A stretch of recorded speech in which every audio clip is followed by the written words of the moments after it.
नमस्कार. श्री स्वामी समर्थ. जय जय स्वामी समर्थ.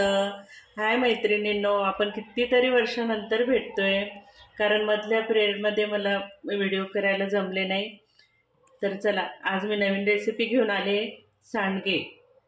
विदर्भामध्ये याला मूगवडा म्हणतात आणि हे आपण आमरस वगैरे करतो त्यावेळेस याची म्हणजे अशी सुकी भाजी, ग्रेव्हीची भाजी रसासोबत खायला खूप छान लागते. काही ठिकाणी तर कांद्याची चटणीही बनवतात. तर आज मी आपल्याला दाखवणार आहे. हा मी वडा आहे ना, तर हा याच्यामध्ये तेलामध्ये मी फ्राय करून घेतलेला आहे.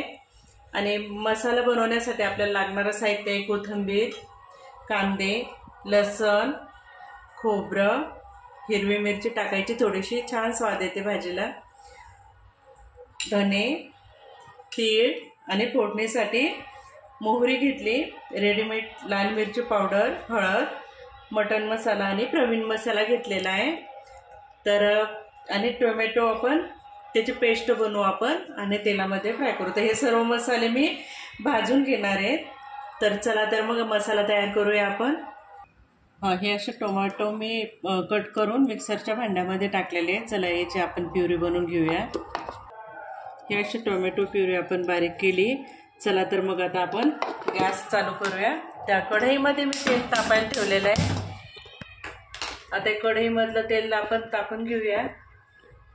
चला, तर आता तेल तापलेलं आहे. आपण ठेवलेलं मोहरी टाकूया. मोहरी तडतडल्यानंतर आपण यात टोमॅटो टाकूया.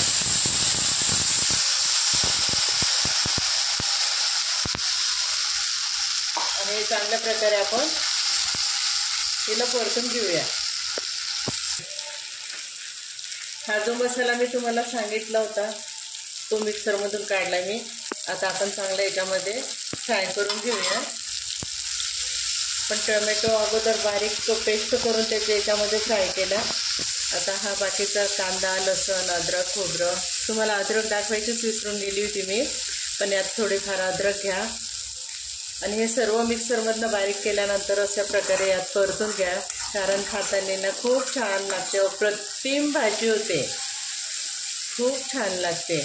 एकदा तुम्ही करून बघा, खाऊन बघा. आणि हा चांगल्या प्रकारे मसाला परतू द्या. एकीकडे मी पाणी गरम करण्यासाठी ठेवलेलं आहे. आपल्याला गरम पाणी पाहिजे, हे भाजीसाठी ठेवलं होतं मी. थोड्या प्रमाणात गरम केलं तरी चालते. आता हे चांगलं मसाला फ्राय होईपर्यंत आपण काय करूया, हा जो वडा आहे तो तुम्हाला असा अख्खा ठेवायचा असेल तर तुम्ही अख्खा ठेवू शकता, किंवा त्याला बारीक करायचं असेल तर तुम्ही अशा प्रकारे त्याला बारीकही करू शकता, किंवा खलबत्त्यामध्ये बारीक करा. माझ्याकडून थोडासा तो जळाला आहे. त्याला ब्राऊन कलर येईपर्यंत त्याला परतवायचं आपण थोडं तेल टाकून. आणि याला चांगल्या प्रकारे आपण असं खलबत्त्यामध्ये याला हे करून घेऊ शकतो. आता आपण याच्यामध्ये तिखट, हळद आणि मसाले टाकूया आणि चांगल्या प्रकारे परतून घेऊया. मसाला चांगला परतलेला आहे आपला. आता याच्यामध्ये आपण थोडंसं पाणी ॲड करूया. पाणी टाकून थोडंसं परतून घेऊया. आणखीन याला मी ते पाणी गरम करायला ठेवलं होतं. थोडंसं पाणी टाकायचं काहीतरी. त्याला चांगलं परतून ठेवायचं आहे. त्याच्यामध्ये आता हे बघा, असं याला तेल सुटेपर्यंत याला मसाला परतू द्यायचा, की जेणेकरून हे बघा असं आपल्याला तेल दिसेल त्याच्या आजूबाजूनी. छानसा फ्राय झालेला आहे मसाला हा. नंतर यात थोडीशी कोथिंबीर टाकायची आणि याला परत असं एकत्र करून घ्यायचं. हे पूर्ण चांगलं परतल्यानंतर काय करायचं, याच्यामध्ये हा वडा मसाल्यामध्ये चांगला होऊ द्यायचा याला थोडा वेळ. याच्यामध्ये आपण थोडंसं आता मीठ टाकूया. यात थोडंसं मीठ टाकूया आपण. चवीनुसार मीठ टाकायचं आहे, आपल्याला जेवढं लागेल तेवढं. आता परत त्याला एकत्र करून घ्या.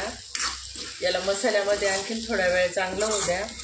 याच्यामध्ये आहे ना थोडंसं आणखी गरम पाणी टाका, जेणेकरून वडा यात चांगला मुरेल. आणि थोडंसं मंद आचेवरती याला 10-15 मिनटं होऊ द्या. तुम्हाला जर हा बारीक पाहिजे असेल तर याला तुम्ही आपलं पावभाजीच्या मॅशरने याला बारीक करू शकता, किंवा खलबत्त्यामध्ये. माझ्या घरच्यांना तर हा असा जाडसरच आवडते, त्यामुळे मी बारीक केला नाही जास्त. चला तर मग याला आता आपण थोडा वेळ झाकून ठेवूया. चला तर मग याला आता मंद आचेवरती 10-15 मिनटं आपण झाकून ठेवू दे. चला तर मग आता 10-15 मिनटानंतर आपण हे बघा, आपल्याला जेवढी क्वांटिटी पाहिजे तेवढी भाजी आपण बनवू शकतो. तुम्हाला पातळसर थोडी घट्टसर जर पाहिजे असेल तर तुम्ही त्यात आणखी पाणी टाकू शकता. आता ही आपली भाजी तयार झालेली आहे. आपण याच्यावरती थोडीशी कोथिंबीर टाकूया. न खाणारा सुद्धा बोटं चाखून खाईल अशी ही मूगवड्याची भाजी किंवा सांडग्याची भाजी बनवू शकता तुम्ही त्याला. ही एकदा करून बघा, खाऊन बघा, तुम्हा सर्वांना खूप आवडेल. मुलंसुद्धा याला आवडीने खातात. आणि एकदा करून मला कमेंटमध्ये सांगा. आणि चॅनलला सबस्क्राईब करा, बेल आयकॉन बटन दाबा. श्री स्वामी समर्थ. जय जय स्वामी समर्थ. चला तर मग आता आपली भाजी तयार झालेली आहे. चला तर आपली मूगवड्याची भाजी तयार आहे. चला या मूगवड्याची भाजी खायला. आणि याच्यासोबत ना ज्वारीची किंवा बाजरीची भाकरीसुद्धा खूप छान लागते. खूप एक भाकरीच्या ऐवजी तुम्ही 2 भाकऱ्या खाल, एवढी छान भाकरी लागते.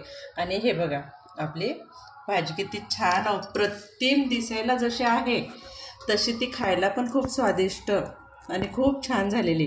याच्यावरती आपण आणखीन थोडीशी कोथिंबीर टाकूया, जेणेकरून खायला पण छान लागेल आणि दिसायलाही छान लागेल. बघा भाजी किती सुंदर आणि छान दिसते, तशी खायला पण खूप स्वादिष्ट आहे. अप्रतिम झालेली आहे भाजी.